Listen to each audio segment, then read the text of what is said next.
ಮೊನ್ನೆ ನಡೆದ ಪರಿಷತ್ ಚುನಾವಣೆ ಈ ಚುನಾವಣೆಯಲ್ಲಿ ಆದಂತ ಅಡ್ಡ ಮತದಾನ ಇದು ಬಿಜೆಪಿ ಪಾಳೆಯದಲ್ಲಿ ಕಂಪನ ಶುರು ಮಾಡಿದೆ. ಮತದಾನದ ಮಾಹಿತಿ ನೀಡುವಂತೆ ಹೈಕಮಾಂಡ್ ಸೂಚನೆ ಕೊಟ್ಟಿದೆ. ಯಾವ ಅಭ್ಯರ್ಥಿಗೆ ಯಾರು ಮತ ಹಾಕಿದ್ದಾರೆ ಇವೆಲ್ಲದರ ಬಗ್ಗೆ ಡೀಟೇಲ್ಸ್ ಅನ್ನ ಸಲ್ಲಿಸೋದಕ್ಕೆ ಸೂಚನೆ ಕೊಟ್ಟಿದೆ ಹೈಕಮಾಂಡ್. ಶಾಸಕರ ಲಿಸ್ಟ್ ಕಳಿಸಿ ಅಂತ ರಾಜ್ಯ ನಾಯಕರಿಗೆ ಕಟ್ಟಪ್ಪಣೆ ಮಾಡಿದೆ ಹೈಕಮಾಂಡ್. ಅಡ್ಡ ಮತದಾನವನ್ನ ಹೈಕಮಾಂಡ್ ಗಂಭೀರವಾಗಿ ಪರಿಗಣಿಸಿದೆ. ರಾಷ್ಟ್ರೀಯ ಅಧ್ಯಕ್ಷರ ಜೊತೆ ಮಾತಾಡಿದ್ದಾರೆ ಪಕ್ಷದ ರಾಜ್ಯಾಧ್ಯಕ್ಷ ವಿಜಯೇಂದ್ರ. ಸೋಮವಾರ ವಿಜಯೇಂದ್ರ ಮತ್ತು ಆರ್ ಅಶೋಕ್ ದೆಹಲಿಗೆ ಹೋಗ್ತಾ ಇದ್ದಾರೆ. ಅಡ್ಡ ಮತದಾನ ವಿಷಯವನ್ನ ಹೈಕಮಾಂಡ್ ಗಂಭೀರವಾಗಿ ಪರಿಗಣಿಸಿದೆ. ಮೈತ್ರಿ ಪಾಳೆಯದಲ್ಲಿ ಒಟ್ಟು 11 ಅಡ್ಡ ಮತದಾನ ಆಗಿರೋದು. ಈ ವಿಷಯವನ್ನ ಹೈಕಮಾಂಡ್ ನಾಯಕರು ಗಂಭೀರವಾಗಿ ಪರಿಗಣಿಸಿದ್ದಾರೆ. ಚುನಾವಣಾ ಪ್ರಕ್ರಿಯೆ ಮತ್ತು ನಂತರದ ಬೆಳವಣಿಗೆಯ ಕುರಿತು ವಿವರವನ್ನ ಕಲೆ ಹಾಕ್ತಿದ್ದಾರೆ. ಸೋಮವಾರ ದೆಹಲಿಗೆ ಹೋಗ್ತಾ ಇದ್ದಾರೆ ವಿಜಯೇಂದ್ರ ಮತ್ತು ಆರ್ ಅಶೋಕ್. ಹೈಕಮಾಂಡ್ ನಾಯಕರನ್ನ ಭೇಟಿಯಾಗಿ ಚರ್ಚೆ ಮಾಡಲಿದ್ದಾರೆ.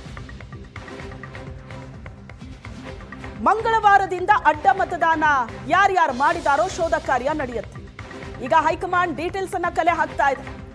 ಕಂಪ್ಲೀಟ್ ಡೀಟೇಲ್ಸ್ ಲಿಸ್ಟ್ ಅನ್ನ ಕಳಿಸಿ ಅಂತ ಹೈಕಮಾಂಡ್ ಹೇಳಿದೆ ರಾಜ್ಯ ನಾಯಕರಿಗೆ. ಮಂಗಳವಾರದಿಂದ ಅಡ್ಡ ಮತದಾನ ಯಾರ್ಯಾರು ಮಾಡಿದ್ದಾರೆ ಶೋಧ ಕಾರ್ಯ ಶುರುವಾಗುತ್ತೆ. ಚುನಾವಣಾ ಪ್ರಕ್ರಿಯೆ ಮತ್ತು ನಂತರದ ಬೆಳವಣಿಗೆ ಇವೆಲ್ಲದರ ಬಗ್ಗೆ ಮಾಹಿತಿಯನ್ನ ಹೈಕಮಾಂಡ್ ಕಲೆ ಹಾಕ್ತಾ ಇದೆ. ವಿಧಾನ ಪರಿಷತ್ತಿನ 7 ಸದಸ್ಯ ಸ್ಥಾನಕ್ಕೆ ನಡೆದಂತಹ ಚುನಾವಣೆ ಬಿಜೆಪಿಗೆ ಬಹಳ ದೊಡ್ಡ ಶಾಕ್ ಅನ್ನ ಕೊಡ್ತು. ಫಲಿತಾಂಶದ ಸಮಯದಲ್ಲಿ ಶಾಸಕರ ಲಿಸ್ಟ್ ಕಳಿಸಿ ಅಂತ ರಾಜ್ಯ ನಾಯಕರಿಗೆ ಕಟ್ಟಪ್ಪಣೆ ಮಾಡಿದೆ ಹೈಕಮಾಂಡ್. ಅಡ್ಡ ಮತದಾನವನ್ನ ಹೈಕಮಾಂಡ್ ಗಂಭೀರವಾಗಿ ಪರಿಗಣಿಸಿದೆ. ರಾಷ್ಟ್ರೀಯ ಅಧ್ಯಕ್ಷರ ಜೊತೆ ಮಾತಾಡಿದ್ದಾರೆ ಪಕ್ಷದ ರಾಜ್ಯಾಧ್ಯಕ್ಷ ವಿಜಯೇಂದ್ರ. ಸೋಮವಾರ ವಿಜಯೇಂದ್ರ ಮತ್ತು ಆರ್ ಅಶೋಕ್ ದೆಹಲಿಗೆ ಹೋಗ್ತಾ ಇದ್ದಾರೆ. ಅಡ್ಡ ಮತದಾನ ವಿಷಯವನ್ನ ಹೈಕಮಾಂಡ್ ಗಂಭೀರವಾಗಿ ಪರಿಗಣಿಸಿದೆ. ಮೈತ್ರಿ ಪಾಳೆಯದಲ್ಲಿ ಒಟ್ಟು 11 ಅಡ್ಡ ಮತದಾನ ಆಗಿರೋದು. ಈ ವಿಷಯವನ್ನ ಹೈಕಮಾಂಡ್ ನಾಯಕರು ಗಂಭೀರವಾಗಿ ಪರಿಗಣಿಸಿದ್ದಾರೆ. ಚುನಾವಣಾ ಪ್ರಕ್ರಿಯೆ ಮತ್ತು ನಂತರದ ಬೆಳವಣಿಗೆಯ ಕುರಿತು ವಿವರವನ್ನ ಕಲೆ ಹಾಕ್ತಿದ್ದಾರೆ.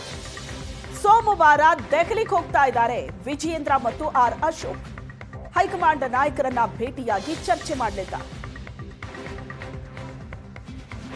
ಮಂಗಳವಾರದಿಂದ ಅಡ್ಡ ಮತದಾನ ಯಾರ್ಯಾರು ಮಾಡಿದಾರೋ ಶೋಧ ಕಾರ್ಯ ನಡೆಯುತ್ತೆ. ಈಗ ಹೈಕಮಾಂಡ್ ಡೀಟೇಲ್ಸ್ ಅನ್ನ ಕಲೆ ಹಾಕ್ತಾ ಇದೆ.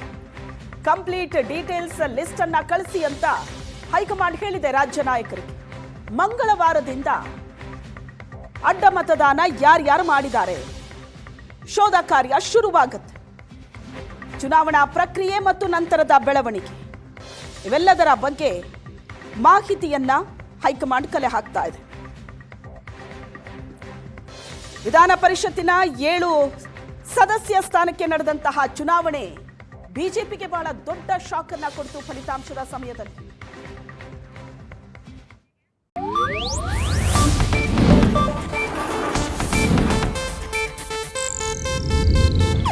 ಇದು ಏಷ್ಯಾನೆಟ್ ನ್ಯೂಸ್ ನೆಟ್ವರ್ಕ್ ಪ್ರಸ್ತುತಿ.